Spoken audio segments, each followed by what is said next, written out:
Rogue One, a Star Wars story, is filled with references and callbacks to the main saga films and beyond.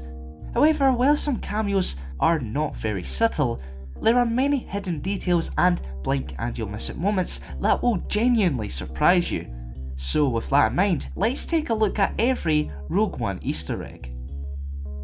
The first Easter egg is not all that hard to spot, as it stares you right in the face. However, in the film's flashback prologue to Jyn's early life, you can clearly see some bantha milk, the same blue liquid Luke Skywalker and his family consume in A New Hope. A little more subtle is the name of the mid-rim planet where we find Jyn held prisoner on.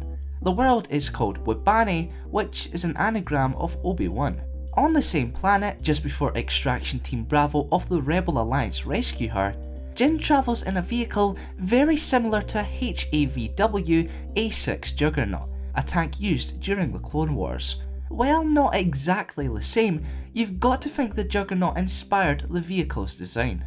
More familiar items are of course the Kyber Crystals, which have appeared in countless Star Wars works. They debuted in the very first expanded universe novel, Splinter of the Mind's Eye by Alan Dean Foster. The Kyber Crystal, as it was called then, was originally a mysterious gem that could bestow great power over the Force to its possessor. However, the Kyber Crystal wasn't Foster's own idea. The rare gem was actually conceived by George Lucas as a plot device in one of his earliest outlines for A New Hope. Ever since, Kyber Crystals have become staples for lightsaber construction and are now used as a power source for planet-destroying battle stations. In addition to the familiar vehicles and items, Rogue One is filled with many faces from the main saga films and beyond. Firstly, in the Rebel Alliance headquarters on Yavin 4, we can see Mon Mothma, the organisation's leader who debuted in Return of the Jedi, General Jan Dodonna, who debriefed the Alliance before their attack on the Death Star in A New Hope, and Bail Organa, Leia's adoptive father. There are also appearances from classic droids R2-D2 and C-3PO, as well as relative newcomer Chopper from Star Wars Rebels. Speaking of the animated series, someone over the intercom calls for a General Syndulla. Furthermore, her starship the Ghost and the Hammerhead ships introduced by the series can later be seen during the Battle of Scarif. During the same skirmish, Red and Gold leaders make a return from Episode 4, a feat achieved after director Gareth Edwards discovered unused archive footage from the original Star Wars. It's also worth mentioning that Episode 8's director, Rian Johnson, appears as a Death Star operator. But wait, there's more! Grand Moff Tarkin and a young Princess Leia return via CGI, while Captain Antilles returns in the flesh, you know, the guy Vader chokes to death in Episode 4, Saw Gerrera from the Clone Wars animated series makes his silver screen debut, and Ponda Baba and Cornelius Evison from the Mos Eisley Cantina in A New Hope have a less than subtle cameo on Jedha. Speaking of the Jedha marketplace, we quickly learn that Chiru Imwe and Baze Malbus are guardians of the Wills. The Wills are a long-standing fixture in Star Wars lore which derive from A New Hope's original subtitle, The Adventures of Luke Starkiller, as taken from The Journal of the Wills. Fun fact, Qui-Gon Jinn was going to mention the Wills in Revenge of the Sith, but this scene was never recorded. Sticking with Jedha, while escaping from the Imperial forces, Cassian runs into a large group of stormtroopers, forcing him to quickly change direction and run. The scene feels familiar, right? Well, it's very reminiscent of Han Solo's very own encounter with a large group of stormtroopers on the Death Star in Episode 4. When Jyn and Cassian are subsequently captured by Gerrera's forces and taken to his headquarters, there is a hologram of a dancing Twi'lek, something I'm sure Jabba the Hutt would enjoy, and some partisans playing the classic game of Dejeric.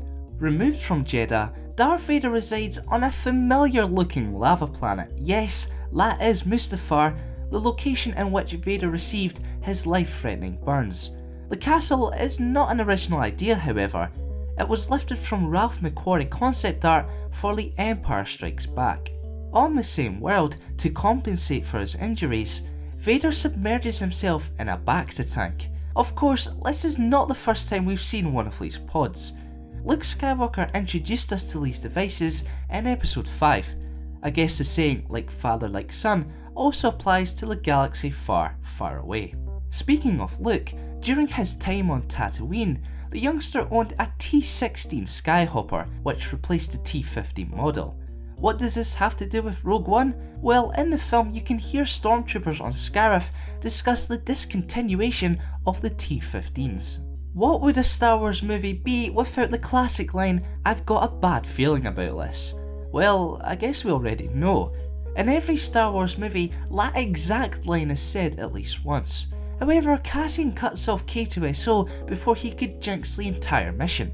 As a result, Rogue One is the only Star Wars movie not to feature the line in its entirety, which is appropriate due to its departure from the main saga films. A classic reference which did stay though was a nod to THX-1138. When Jyn and Cassian finally make it to the Galactic Empire Archive Vault, they must manually extract the Death Star plans using a pair of clamps that are eerily similar to another pair of clamps used by the main protagonist in George Lucas's directorial debut. Not just that, one of the files the two come across is labelled the Black Saber, which could mean the Dark Saber. Finally, the title itself is a callback to the call sign of the leader of Rogue Squadron, an elite unit of rebel pilots who most notably make their presence known in the Battle of Hoth. So there we have it, every Rogue One Easter egg that I was able to spot, but were there any that I missed? Let me know in the comments below. Thanks for watching, and for more Rogue One related content, keep it locked here to the King's Hands. Manufactured on Vulptar 12 years before the events of Rogue One, K2SO's personality was successfully reformatted by Cassian Andor, an accomplished Alliance intelligence officer. However, while his work eliminated many of Arrakid Industries' presets, K harboured an unwelcoming side effect: blunt honesty and stark observations with every assessment.